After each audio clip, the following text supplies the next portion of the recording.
Welcome to today's webinar. My name is Joakim Jönsson, and I'm the Chief Product Officer here at 6Connex. With me today, I have Lisa Farrell, Vice President of Sales for North America and a colleague of mine since many years. Lisa, how many years have we worked together now? Well, Joakim, it's probably more years than either one of us wants to count. But I do think it's important because it means we have a lot of experience in this space. And in fact, you and I have been doing hybrid events well before anyone thought about a global pandemic, that's for sure. Hey, since we're just getting started today, wondering if you can share with the audience, how does this webinar, what we'll cover, how does it relate to the first webinar you did on hybrid a couple weeks back? Yeah, so a couple of weeks back, we did our first webinar in the hybrid series here. And we tried to listen, so we had a quick survey there, and some of the things that came back was wanted to see some examples of different types of hybrid formats. There was some questions that came in on sort of what are practical examples that you as an event organizer should think about when you run hybrid events, and then finally it was.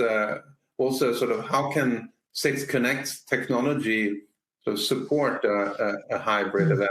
And in that, I just have to share this slide. It's my favorite graphics these days, but I just think it really sets the tone on what we're here to talk about today. You look in this slide and you see there's some in-person attendees there, but there's also virtual attendees. You have some remote speakers dialing in, and you have both in-person exhibitors and sponsors as well as virtual exhibitors. So that's sort of the type of events that we're now planning with our clients. And a lot of the questions are coming up, and what we feel there's a big appetite for sort of innovate the event format a little bit, and in that case then use technology to see how we can increase the value of a conference. So, but back to that list of requests of topics to cover.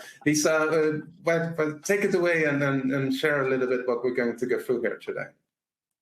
Happy to. I'll walk us just real quickly through the agenda. And certainly you said innovations. I hope that comes through as we talk through these different areas. We've got a lot to cover, so we're not going to go too in-depth, but our goal is to give you some real actionable takeaways. We'll talk just a little bit about why to run hybrid events, and then dive into the different types of hybrid events. Again, this is where innovation gets to be really exciting. We'll give you some tips on how to plan a hybrid event. Then I'm going to give it back to Joakim for his favorite topic, talking about the 6Connex product platform and really showing you some ways that technology can enable the hybrid event experience. I'll close us out with kind of some don'ts so that you can avoid some pitfalls, and then hopefully we'll have lots of questions. So with that in mind, please type your questions into the Q&A box. We'll get to as many of those as possible at the end, and if we don't get to your question live, we'll be sure to follow up immediately after the webinar. So with that, Joakim, over to you. Well, thank you, Lisa. So we covered some of this already in our first webinar, but I wanted to just briefly touch on that because I think that sort of set the scene for our time together here today. So we saw that pendulum swing from in 2019, from where we had sort of also physical event, 2020, nearly exclusively virtual event, and now when we talk to our clients, it's all looking forward. It's once again, nearly everyone agrees that hybrid in one shape or form, that is where the future lies. But where that pendulum will stop, that's different for event by event. But by combining the virtual and the physical, we can really get the best of the both worlds here. So I think part of it is sort of giving that choice, because in discussing with not only clients, but everyone around, the idea that we would go back to 9 hours per day, 5 days per week in an office location, and that should be the norm. I think that's everyone agrees that's probably not the case. And sort of the idea that we have these business clusters And if you put together an event there, you will be able to attract all the audience that you want. That's probably not going to be the case. So as an event organizer, you have to respond to that with an inclusive format way to reach your sort of full potential of your audience. I think also we see the hybrid as a way, an insurance policy to a certain degree, protect the event organizer. So or have an option to really sort of pivot and change in timing and format, and having a hybrid can really allow you to do that. I read an article last week about sort of companies running really large scale events, and Apple, for example, how they can sort of pivot and take a product launch and do that a couple of weeks early or delay it a week or two. But that was very different when you had sort of rented out Yerba Buena Center for the 7th of May. You better be ready at that time, right? So, and then, of course, we want to reach a bigger audience. And I think we have some client examples that have achieved that, right, Lisa? Maybe something that you could share on here. Oh, yeah, this is where it gets to be really interesting, because we've got a number of clients who fall into this category. One specifically, they hosted, right, pre-pandemic, an annual event for customers. Physical event, they typically got around 750 people in person. Well, of course, last year they had to run it entirely virtual. They reached 10,000 people actually showed up for the event. And even if you want to be a bit of a naysayer and say, well, there was probably a bunch of those people that maybe weren't customers or just wandered in, their reach was incredible. And you can bet that this year, even when they can host that physical event, they're really excited about it. Shake hands and say thank you to customers. They are still going to build a virtual into their strategy, because they can now have that ongoing conversation with so many more customers. So this is really a key point. Yeah, no, absolutely. And then the last point here on innovation and being creative. I touched on it in my first webinar, but sort of where, for example, you can now really get world-class talent speakers, where you previously maybe you had to, if you had a smaller event or an event in a smaller country, a smaller region, it was difficult to attract that talent because you had to pay for travel and all the time. Whilst now you can get a world-class speaker coming into your event for 45 minutes or 1 hour for their presentation. So really, that really brings some really interesting creative opportunities to do different types of events. I think that's sort of, I think that kind of leads us into to really get started here today, Lisa. Well, perfect. And let's talk a little bit about the types of hybrid events. So let me click to go to that slide. And really, this is where it's exciting. There's lots of different options. And when you change your mindset from, oh, I must do a virtual, or I must do a hybrid event, and start thinking about, wow, I get to do a hybrid event. I mean, the possibilities are really almost endless. Now, this first type of event is the one that most people think about when they say hybrid. It's really about the physical and the virtual event happening at the same time. It's a common execution, fairly straightforward to work through. The assumption is, of course, that you're going to be taking content from that physical event, you're going to stream it live into the virtual event, and you're going to be looking for ways to connect both physical and virtual attendees. And of course, the technology will really enable that.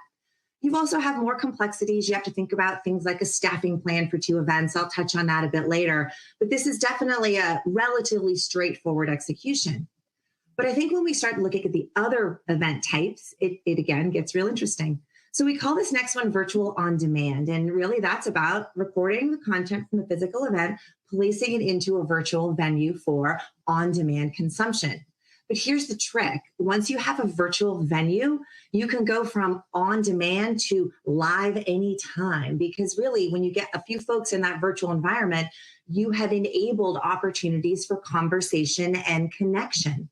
So you can get creative. You can, of course, offer all the on-demand content, but what about doing some live replays for the most popular sessions from your physical event? You can even take your physical event and create brand new content. Maybe it's lesson learned from attendees that were on site. So you can really, again, think about how to leverage the virtual environment, that virtual venue, for extending the life cycle and the value chain of the program as a whole. And then when we think about partial hybrid, this is where you take select parts of your event and you host them at the same time. So maybe it's just keynotes that are running from the physical event streaming live into the virtual, and then you're hosting separate events or separate content that are happening at other points in time. This again is where it can get interesting when you take the term hybrid and you apply it not just to this one point in time event, but take hybrid and apply it to your overall event strategy and see how the possibilities open up. And I think, Joakim, this is really something that I think is enabled by technology and the different formats. Yeah, I've seen this many times, sort of before the pandemic, where we've taken sort of the concept of hubs, and whether that is at the same time or whether you break it out in time as well. So you have one conference and then you break it out into hubs and use technology to in different ways. It can be as simple as a video conference between a couple of venues and having a WebEx session to be able to share slides, and I'm just a simple setup there like that can really bring in an interesting angle to a conference, and back to my point of that we're less and less sort of can expect that we can reach all all the target audience that we want to in a single venue at a single time. I think we have to think about that. We have to be more flexible. We have to be more inclusive, and this partial hybrid format can really allow for that. Absolutely. And I think that leads right into what we're calling it the virtual teaser, but it really is a bit of partial hybrid, right? It's like, think about being able to open up your environment a bit early and get people acclimated to your content, give them opportunities to connect and engage with some live content, interact with other attendees before your main big tent, so to speak, event. It can be a really interesting way to think about your, again, event strategy a little bit differently.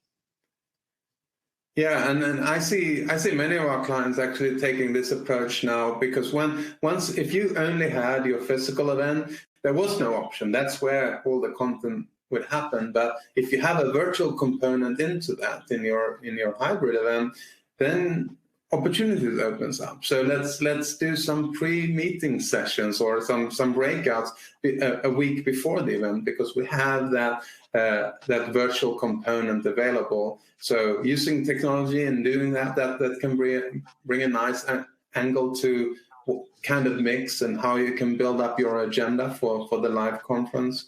I think it also sort of allow you to, and we'll talk to that a little bit later, in terms of can there be ways to set up a more personalized event experience and getting your audience to plan what they want to do on the live event. I think that's one thing. Thinking about networking, where maybe me personally, for a traditional conference, maybe that's not where I felt that always I got the most value. But if I knew that I could already beforehand plan this and book a quick coffee with someone that I really wanted to meet, or if we both were to attend in person, or maybe if one of us or both of us would attend virtually, maybe it needs to be a video chat. But planning that beforehand, I think that and opening up a virtual component prior to the live event, I think that can really change the value of the overall conference. I think in everything you said there, right, planning is really key. And let's talk a little bit about that. Let's talk about thinking about how to plan your event. Now, I myself am not an event planner. I'm sure a lot of the folks that are on the phone are the ones who really have to work through the details. So you can see here on the slide, I'm highlighting 3 things that are really the event basics, right? These are table stakes when you plan an event. You've got to think about that venue, the audience, and the agenda. And of course, it's a little twist. The venue, you now have literally more than one venue. You have audience members attending different places, different times, and you have a lot more moving parts in your agenda. Underneath all that, you have all the things that you're typically doing to plan an event.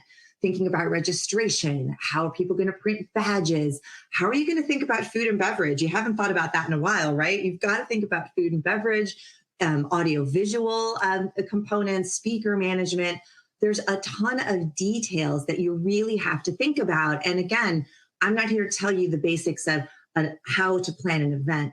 But what I will tell you is you definitely need a lot of advanced planning, and you need to think about it step by step.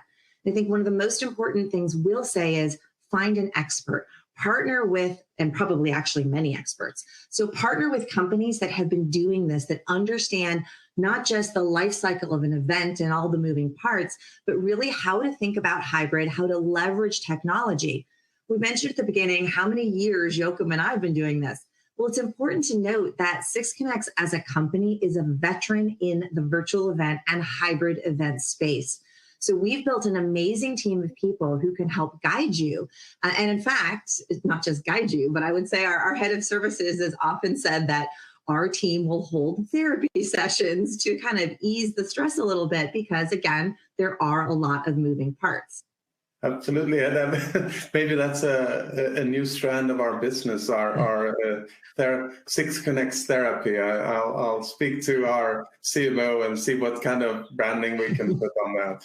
But I think what you're saying here resonates really well with what we heard also from Sabine from Comrex, who co-presented with me for the first webinar. Like that even though that you're having new components that you have to bring in, and it's a lot more complex now, what remains the same is that planning is key, and purpose, your event purpose, that stays the same. So I think that's something that even though that we're innovating the format slightly, think about the core, think that your purpose of your conference, that remains the same. Absolutely. The core is really important, your audience and your content. Let's really think about, though, how hybrid can help you, again, broaden. I think we've said this a lot, right? Possibilities, flexibility, innovation. If you think about hybrid as a blank canvas when you're planning your event, it again allows you to think about different formats and how to leverage the technology. So it's an opportunity to rethink an individual point in time event, as well as your overall event strategy through the course of a year. Think about it this way. You now get an opportunity, maybe because you're going back to physical, you want to host a very small, intimate physical event. Maybe you want to invite your top executive customers and really blow it out with making it as luxurious as possible, because now you can actually sit down and have a dinner with other colleagues and your customers. So you can host that really intimate physical event, put big budget toward that.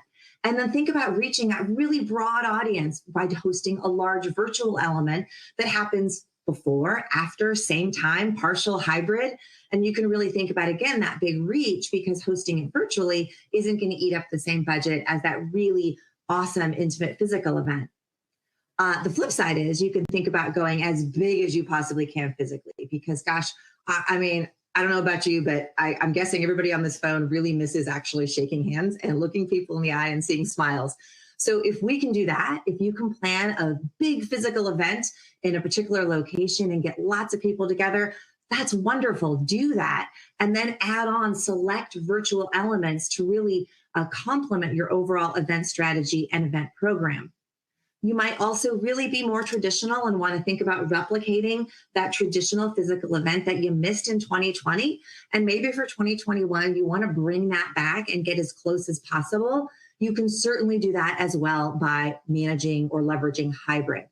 It really is truly all about remembering your core, remembering those basics, and then consulting with experts to really think about that overall plan. Now, I'm sure as we talk about options, it can sound a little overwhelming. So think about it like this. More decisions can certainly mean more complexity.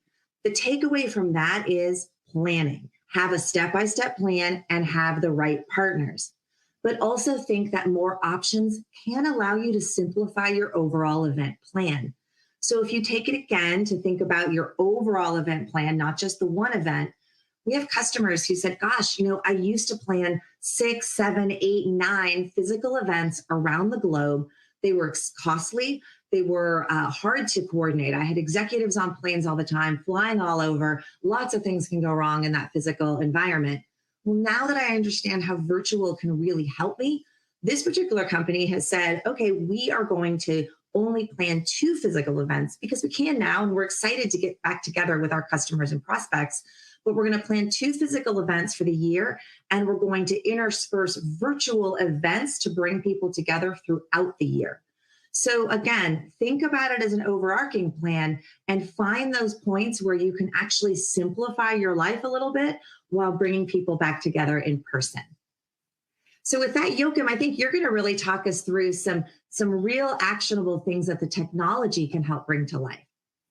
Yeah, absolutely. And talking about sort of how can we, I really like to think about that as the value chain of a conference, and from start to finish. And I think when we're moving into a hybrid format, what does that think about? What does that mean? But you spoke about simplifying things, and I'm throwing up a graph like the one that's sort of presenting itself here.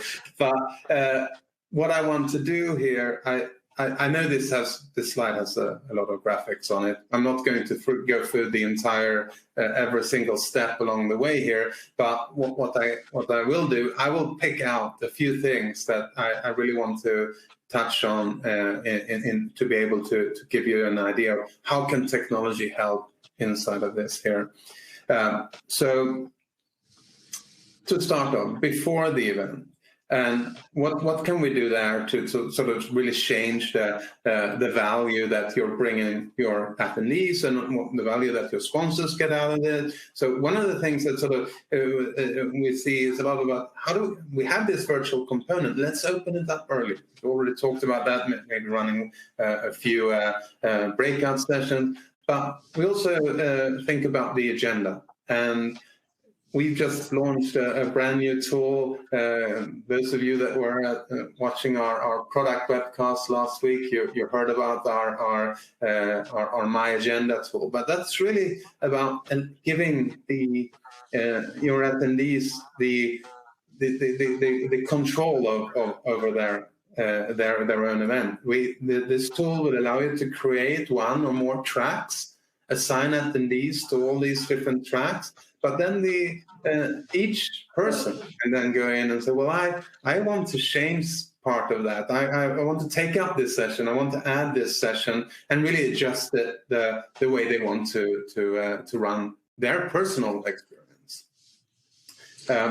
And so, and we.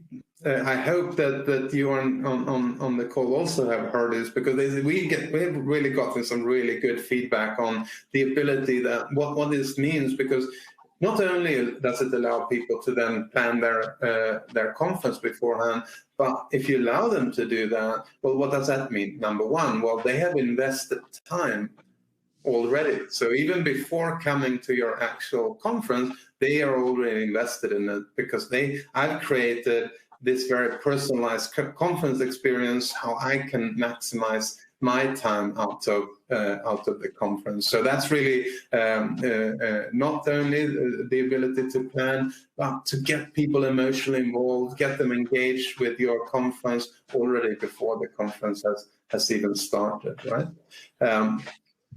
This is one, Joakim, I think, before you go to the next, it's like that agenda piece, right? Our customers were waiting for that for a while. It's really exciting that we have it.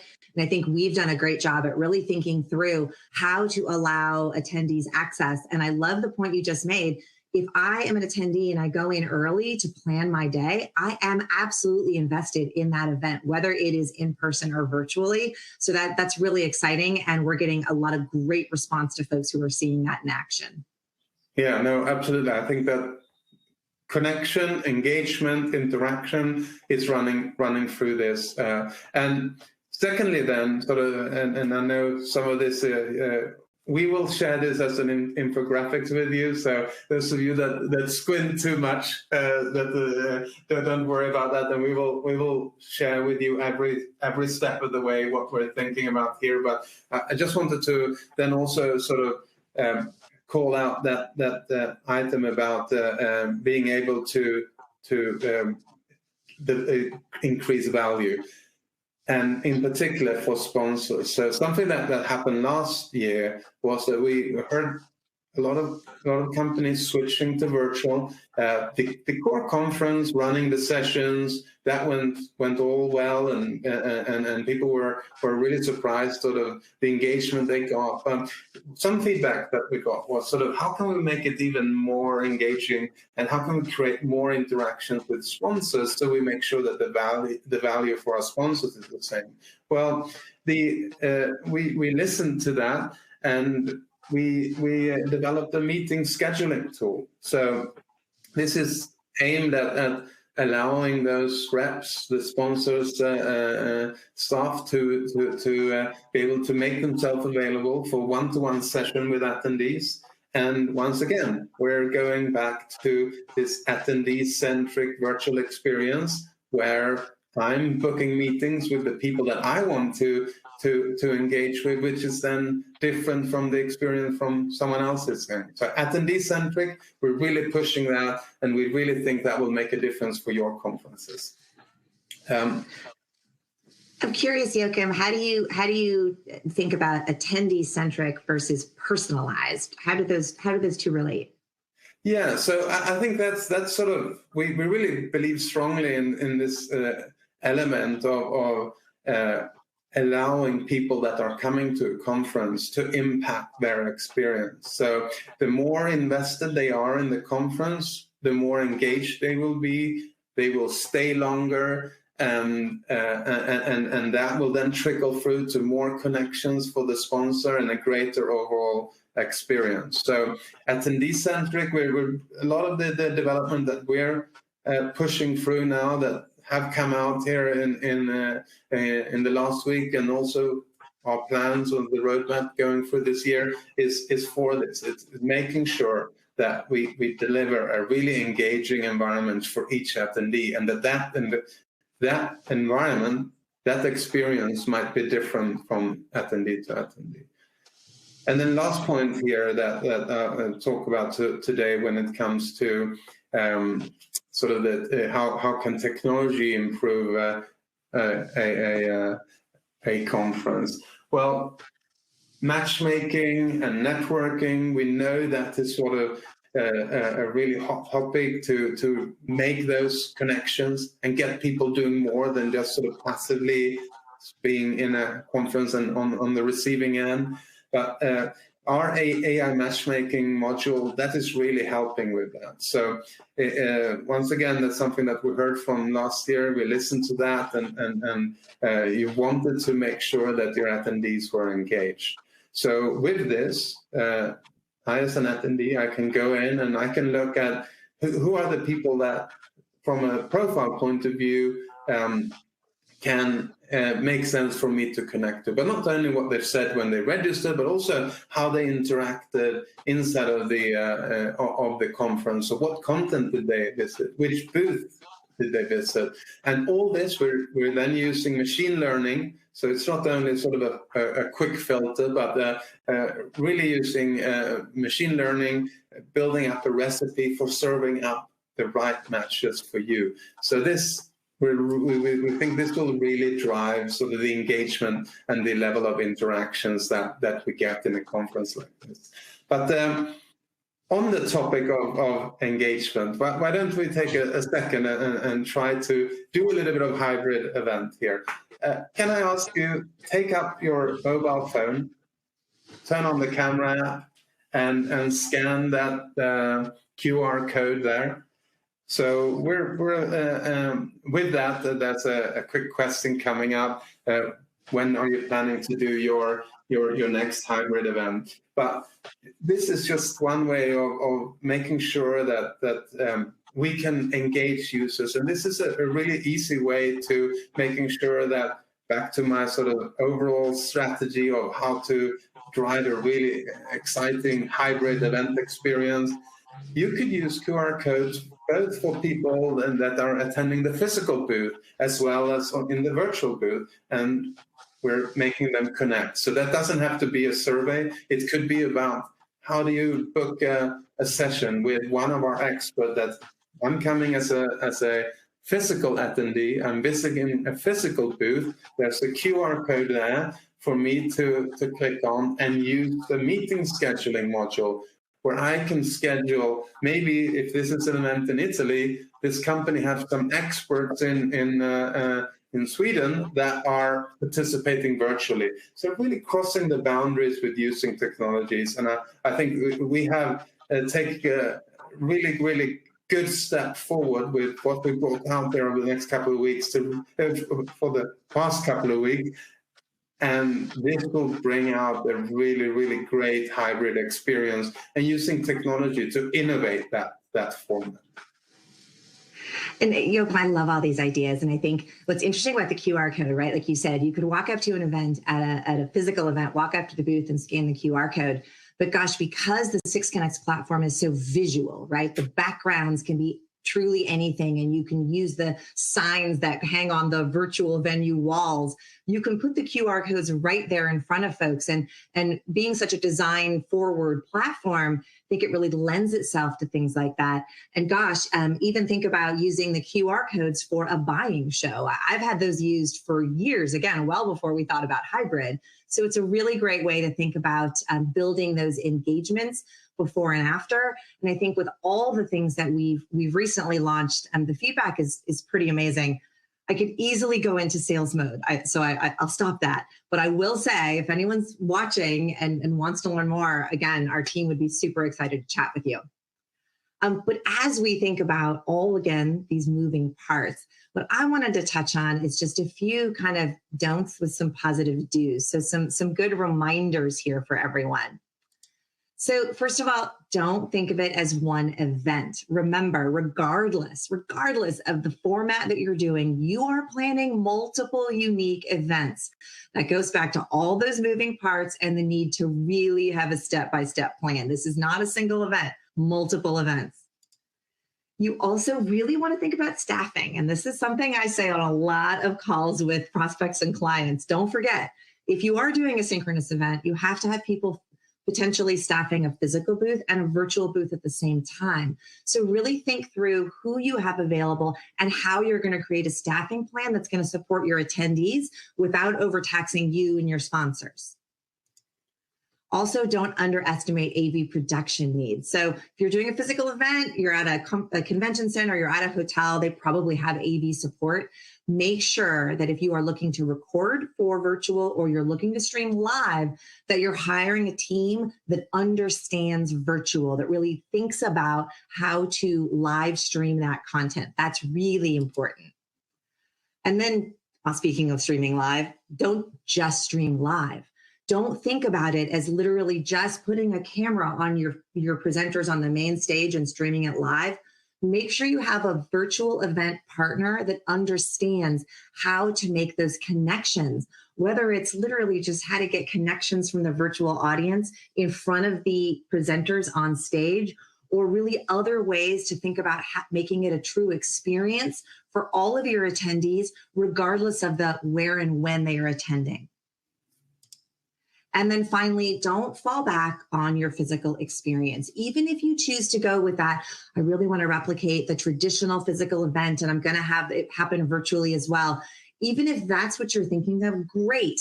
We can help you with that. But make sure, again, that you have partners who understand how to bring your traditional physical event experience to life in all of the venues that you're touching, to really think about leveraging the technology to create an amazing event for you and your customers. And I think that's really kind of the core of what we wanted to cover today. Joakim, I'm not sure if you said it, right? But I know when we were prepping, we were like, my gosh, we could do a series of 6 webinars on each one of these topics and really dig deep. I'm not sure if there's any pitfalls I missed, but anything else you want to add before we kind of head towards wrap up and questions? No, I think Lisa, you hit the top ones. I think, as you're saying, when we're talking about do's and don'ts, that could be we could do a webinar just on that. But before we go to questions, I just wanted to take a moment and say that we did another webinar on hybrid. You can still access that. We have our ultimate guide to hybrid events, an ebook. You can download that. We also have a couple of recent blog posts specifically on hybrid. I think there was one published here today. So what we're going to do after this event, we're going to send you off to a page where you can download the ebook. Also in the follow-up email, you'll get links to all of this. So there's a lot more that we can help you with when it comes to hybrid, and please reach out if you want to do that. So with that, I think we're then going to take this over and listen to your questions. So if you already, I see there's a few questions that have come in. So thank you for those of you that have sent in questions.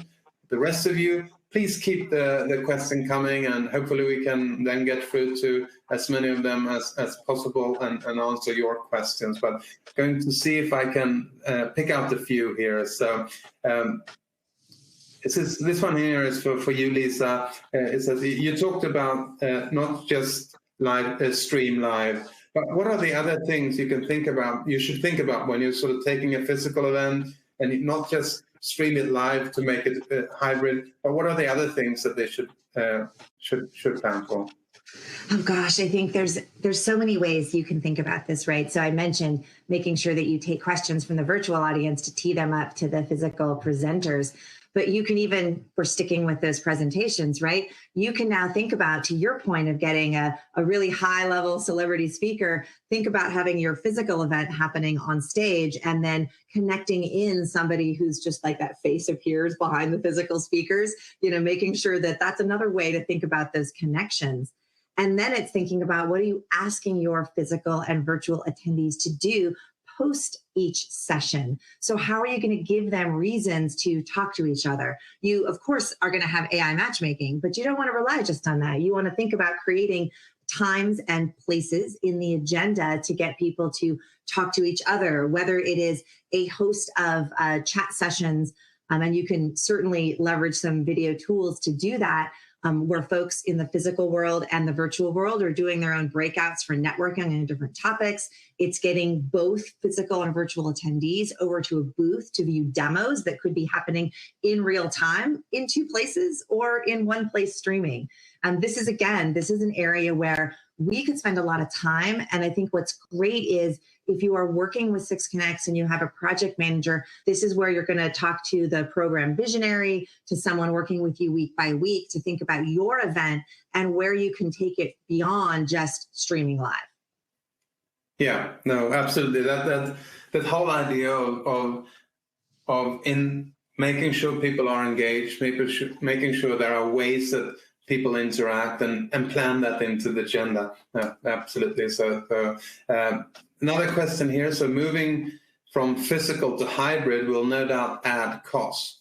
How would you suggest that we look at this, and what are ways that hybrid could save costs? So I'll take a first stab, and then I'll let you jump in as well, Lisa. But I think when it comes to the cost of hybrid, I think I see two distinct conversations. I see part of our clients that have run really big events, big physical events, like what Lisa mentioned, that have had 8, 10, 15 physical events to cover the whole region or globally.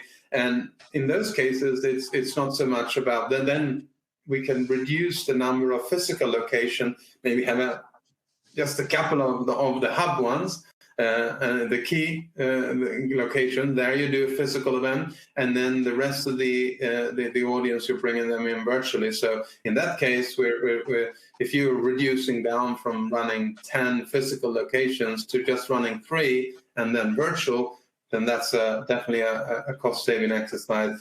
The other part, I said, when we look at sort of what's the agenda that you're going to do during a live conference, maybe you can reduce that agenda.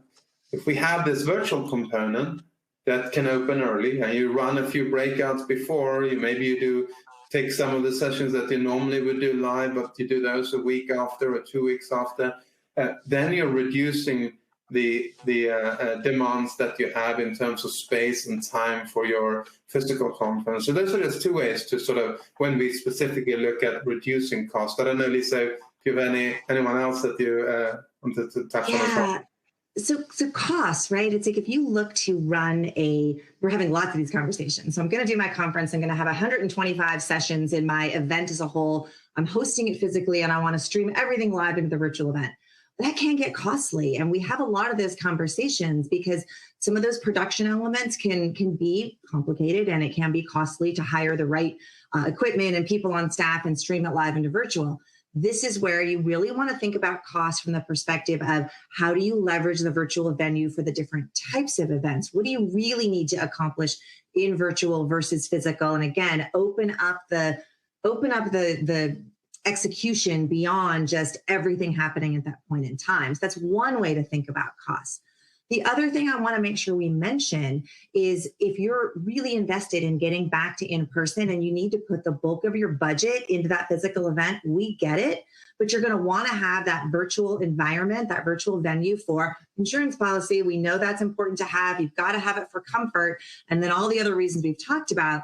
Well, our brand new launch product is a great way to think about having a virtual component to your physical event. So really providing a hybrid connection at a lower investment on virtual. So there's lots of ways to have this happen within budget. And that's where really talking to us and scoping out your specific needs becomes really important. Yeah, thank you, Lisa. Question on pushback on hybrid to hybrid. So if we offer virtual and in-person, will that reduce our in-person attendance? I have some thoughts on it, but on cannibalization, we've touched on it before. Do you want to start, Lisa, and I can follow? Yeah. But here's the one thing I'll say about that, right? It's like, because we've been in virtual a long time, I think that there's always been that concern that if I host it virtually, I'm going to cannibalize my physical event. It's been really nice to see people that had to do virtual in the last 12 months realized how much it can add to an event. So well before the pandemic, I've always seen when you add virtual, you actually extend your reach. You give people more options. And especially these days, a company wanting to attend your conference is not going to be able to send 5 people to attend physically like they used to. So by having a virtual event, you're going to be able to get that. The folks that are going to come, you're going to get those butts and seats. Don't worry about that. Think about it as an overarching strategy and reaching more people in the place that feels most comfortable for them. I really haven't seen it historically cannibalize physical events. And when you think about how the virtual and physical can complement, I mean, that's the magic of hybrid. Yeah, and I think that there are many more things that cannibalize more the event more than having a virtual component. So I things like people will not just be sitting in these big clusters that I talked about before, or maybe that I sit here in London and there's a conference that I plan to do on the other side of town, and it takes me an hour and a bit to get there, right? And all of a sudden I have to also participate in a call. I've signed up for the conference, but I need middle of the day, I need to be in on a specific call. Well, rather than me just going, okay, I cannot participate at all in the conference, because I have to be at a specific place in my in midway through the conference, I can become a virtual attendee. So I think the cannibalization, it will happen anyway, and it happens. And the things that are cannibalizing your event are not I think on the balance, a hybrid strategy opens up more than that it cannibalizes and closes down. But I have another question sort of slightly related to that and sort of what hybrid can bring. So how about hybrid events and new revenue streams that hybrid versus just a physical conference? Lisa, do you want to start there on what are the new type of revenue streams that you could see? Oh gosh, there's so many ways that could go. I mean, you certainly could think about having unique content. So if you're doing a paid conference, you really could develop new tracks and new content that more people could attend. One thing that comes to mind, I've attended a lot of physical events where there's pre-conference workshops, but they're limited. So limited is great because it sounds exclusive, but I can only take 50 people in this particular pre-conference session that has a higher price point to it. So one, you can get more out of that particular revenue stream, right? I can host pre-conference workshops and I can open them up to far more people. So that's one way to think about adding revenue. And again, you can think about different ways that you can add exclusive content over the course of your event year to add another revenue stream. I'm sure you have some other ideas there as well. Yeah, well, the capacity is one. So both in terms of people actually attending the conference, but also if you have a space where you only can fit 10 sponsors, well, that's sort of that's as much sponsor revenue that you can get in. Whilst if you then add a virtual component, then you could add 30, 40, 50 sponsors. And so in terms of capacity, for sure, that both if you ask your attendees to pay, well, then capacity, if you have only a certain amount of sponsors, well, again, capacity when you're moving and then adding a virtual component will allow you to go there and break that mold a little bit, start to get new revenue sources, but also all the little events and activities that I've talked about, like meeting scheduling, or we haven't even touched on gamification today, which can be done really nicely using things like QR codes, etc., in the physical event, and then in the virtual component event, and that presents then sort of an opportunity to present the gamification sponsored by XYZ. So that there's a lot of ways to creatively think about new revenue streams. I'm looking through the questions here again, and keep them coming. If you already had a registration site and an event website, how will that work with 6Connex virtual platform? So I'll just jump on that first there. That it's we really think about ourselves as an open universe. It's not a walled city, our virtual conference platform. We can very easily engage with third-party registration sites, ticketing sites, etc. So there are ways to work with our tech team to connect and integrate those systems. So that's not something that you need to be worried about at all. Let's see if I can get some more questions here. Questions regarding meeting scheduling. Could it be possible to do this ahead of the event, sort of 1 month before the event? And how would in-person and virtual attendee do their meeting? Will they need to connect from a laptop, or will they have access to a mobile app? What would be the easiest way? So how do we think about that? And so the meeting scheduling, it's if you have reps that's sitting in the booths, both in-person booths reps and virtual booth reps, they can design their own messages. So when I book a session with Lisa, I can see that, okay, Lisa is she will be an on-site rep, and I will be an on-site rep, and then Lisa would share that in the one-to-one meeting that is being booked. If Lisa instead would be a virtual expert, she can put in a meeting link of her choice. So whether that is just a conference call, or that is a Zoom link, or indeed using the video chat built into the 6Connex virtual platform, either way you want. So very, very flexible. It's not sort of locking people down. It's not blocking. So depending on the expert, depending on the booth rep, they can decide how they want to make that engagement. So there was a follow-up question on that one. In general, do you plan to provide a mobile app with the whole virtual event, and or what's our sort of mobile strategy? So I'll jump on that, Lisa, as well. That's sort of a little bit more technical. So today you can access our platform on mobile devices. We're doing a really big project at the moment to make the entire platform mobile responsive. So that's something that we started in Q1, where actually we're in a couple of around the corner here. We're going to give you a preview into what that will look like. But in a couple of months that will be out, and that will be a full responsive mobile version of our virtual platform.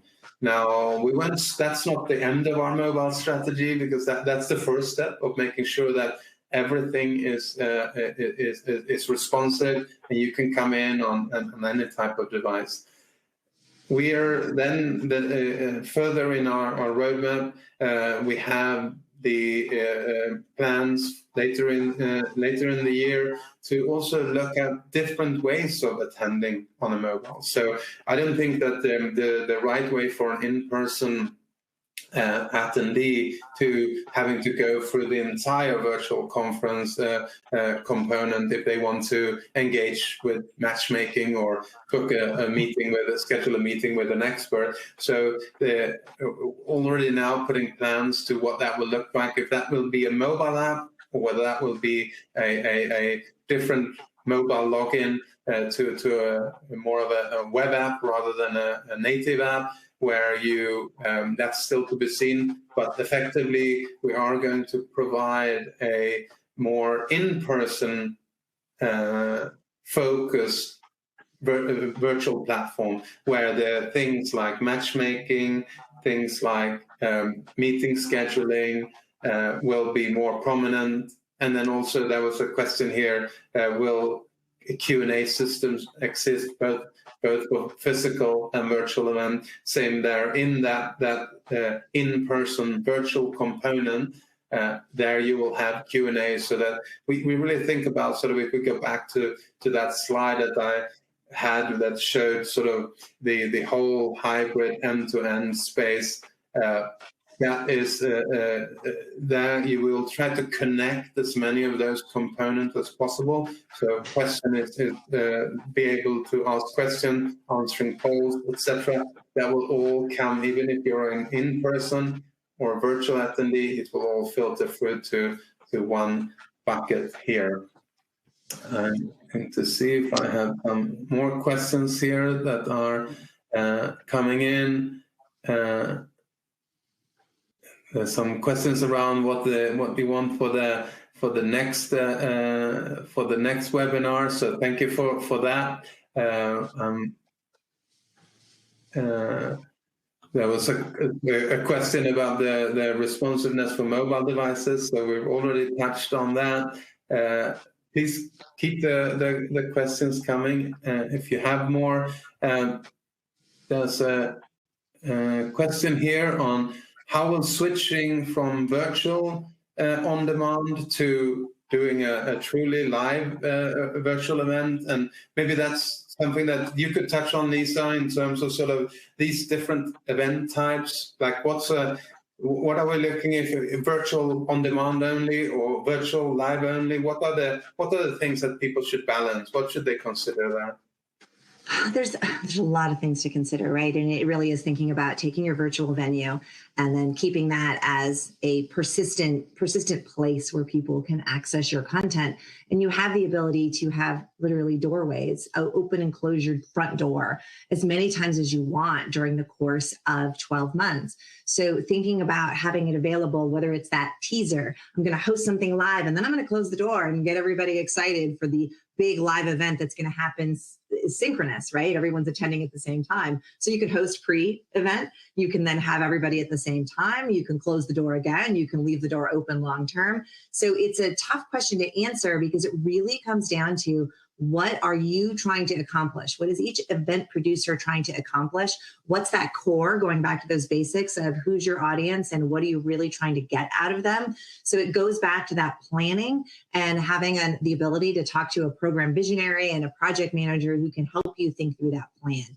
That's where it gets to be, again, a lot of fun. And I would say, as I see some of the questions coming in, we would love to, again, be able to chat with you, consult with you. We've got a whole team of folks, even on the sales side, that are really experts in this and that can dig deeper into any of your questions, help you understand our timelines for things like all the great mobile improvements that you were talking about, Joakim, because I know people now are planning for the fall. So bring it on. Let's talk. Yeah, so I have one last question, and I know that a couple of years ago, you wrote a document on this. I'm going to send it your way, but maybe there are some updated ideas. But could we dive deeper into some of the ideas for gamification? So, Lisa, any thoughts on that? I'm putting on the spot, but what thoughts have we got on gamification? And then I think that will be the last question. But over to you there. So gosh, at a base level, right, the gamification can really help to think about, you're back at a physical event. I've got my bingo card. I have to literally go old school. I get a sticker at every booth. Well, our gamification allows you to do the same thing. It allows you to encourage people to interact. Again, it plays a lot into sponsors. But because the virtual and the physical can now play together, you've got so many options for thinking about using the graphics, kind of that design forward in the virtual venue to really make those connections. That's where I think it can be a lot of fun. So again, at the base level, it's offering points to people to encourage them to explore. And you're going to really want to think through what, especially when we have the mobile connections, right? How do you get physical attendees to stop by booths, to engage with content, to earn points at the same time that virtual attendees are also earning points? And how do you maybe take that and, again, think about bringing your sponsors to life, have them sponsor the gamification, announce them on the main stage? I mean, there's a lot of interesting things we can do when we start to get into all of those specific details for your event. So not too many ideas there per se, but again, devil's in the details. And the fun's in the details for gamification, really thinking through how to make those connections. Absolutely. Well, thank you very much, Lisa. I think we're going to stop there and start to wrap up our webinar today. But thinking about gamification and a way to gamify is, of course, using QR codes. That's a really easy way to do it. I'm going to call you again on asking you to pick up your mobile phones, turn the camera app on, see if you can scan that QR code, because what that is behind there is a quick survey, just a couple of questions. Won't take more than a minute to answer. But we would love to get your feedback on what you thought about our webinar today, and also what you want to do in terms of going forward. We will have more hybrid webinars coming out, so help us out. What are the topics that you want to hear? So with that, from Lisa and from me and from the entire 6Connex team, thank you very much for joining today's webinar, and we hope to see you soon for the next one. And in the meanwhile, please use some of the resources that we're sending out and dig deeper. And we want to help you to dig deeper. So thank you very much and have a good rest of the day. Thanks, everyone.